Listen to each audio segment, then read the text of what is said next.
Okay, so we're going to be reading the tape of the Nasdaq continuous contract, and we're just going to point out what we see and go from there. This is how you forward test.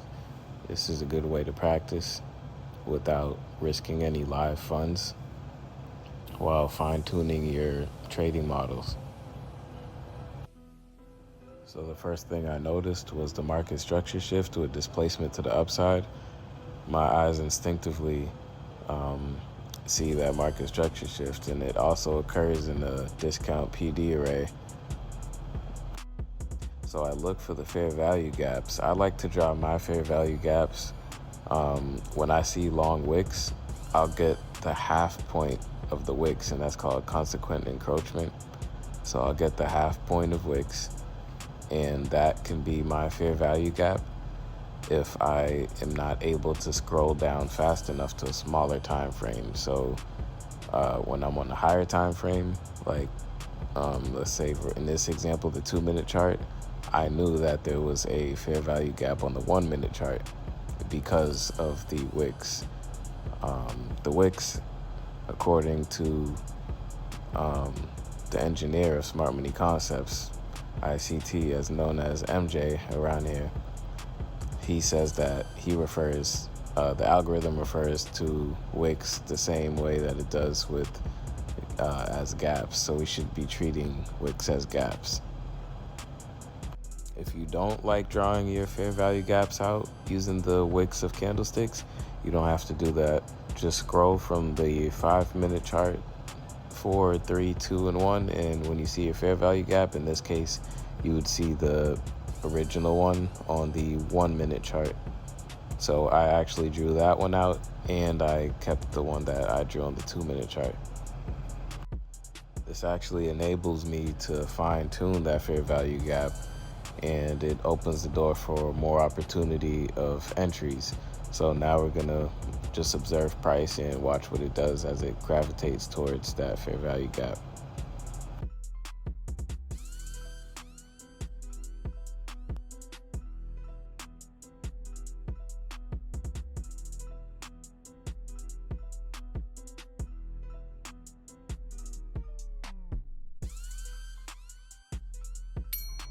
Okay, so price hit the fair value gap. If you had a limit order here, you would have got into your trade and took your first entry there.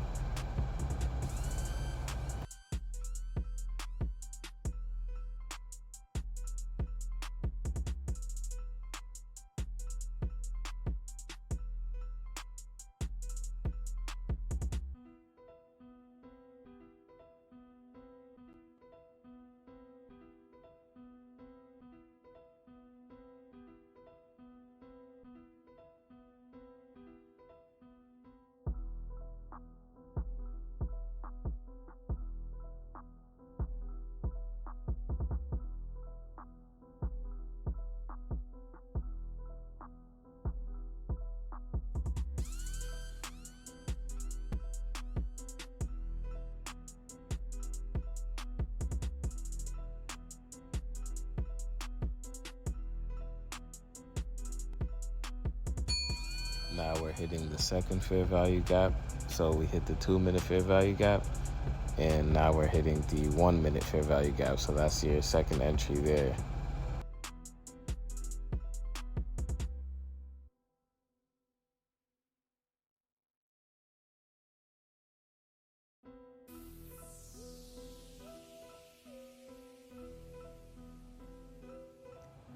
And this is the last place that I would take another entry at the top of this green candle forming. And this is live data, by the way. So as we're forward testing, this is how the candlesticks will move. So that's why it's good to forward test, so you can actually get a feel of how these candlesticks actually form. So yeah, that's my entry right there.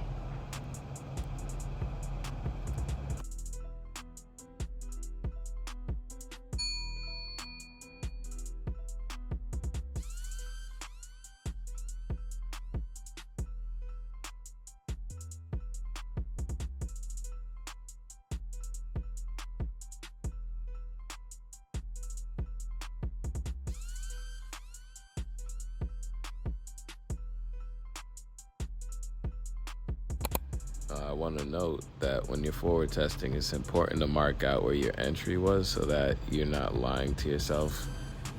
If you just say in your head that you took your entry there, it's not real until you press the button. So I'm gonna mark where I take my entry at, adjust my stop loss appropriately, and treat this with the respected amount of risk.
Okay, so I took partials here. What partials does is it allows you to win even if you're caught on the wrong side of the market. So let's say the market starts turning and going in the opposite direction and knocks me out of the position, hitting my stop loss. If I took partials, that means I took partial profit. So if I had 2 contracts at that level that you see called partials, that means I took 1 contract off. Or if I had 3 contracts, I possibly took off 2 contracts. So it's taking the majority of your position off the table to minimize your risk and exposure to a loss, as well as if you do end up taking a loss, you take less of a loss than you would have took with the full position.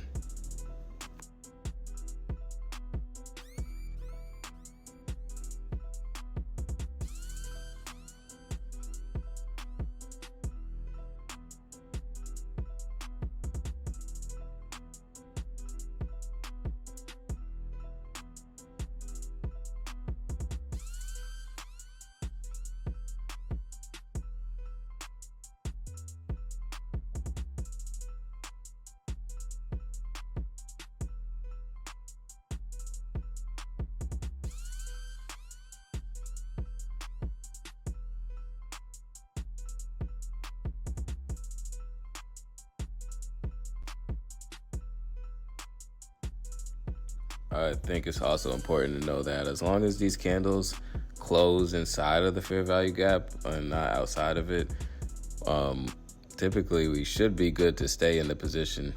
So I'm staying in this one. It closed outside of the 1 minute fair value gap, but it's still inside of the 2 minute fair value gap. And if I have a gap inside of a gap, that's just more conviction to me, or confluence that I'm on the right side of the market, that it should balance out a price range, which it did right on top of the partials level. How you got a little consolidation, price pretty much balanced itself out. So it should actually move fairly smoothly to my price target if it doesn't hit the stop loss. But it's important to keep your stop loss on. If it tanks and takes out my stop loss, then so be it. If it doesn't, we're gonna see it to our objective. But we took partials already, so we took partial profits. If we wanted to buy back in, this is pretty much where we can do it. When it return back to that fair value gap.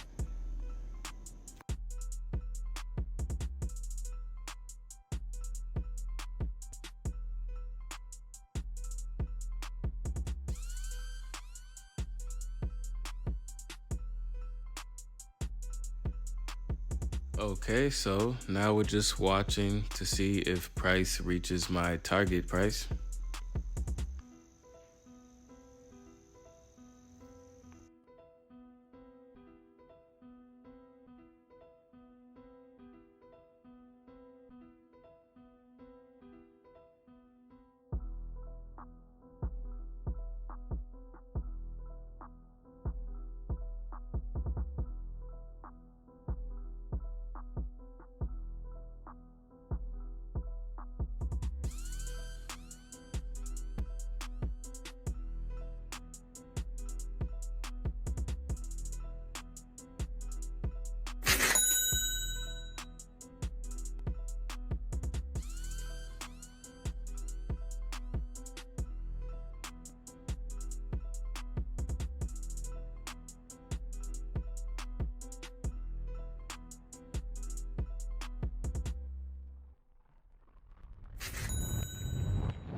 If you enjoy videos like this, give me a thumbs up and please remember to hit the subscribe button. Thank you for watching.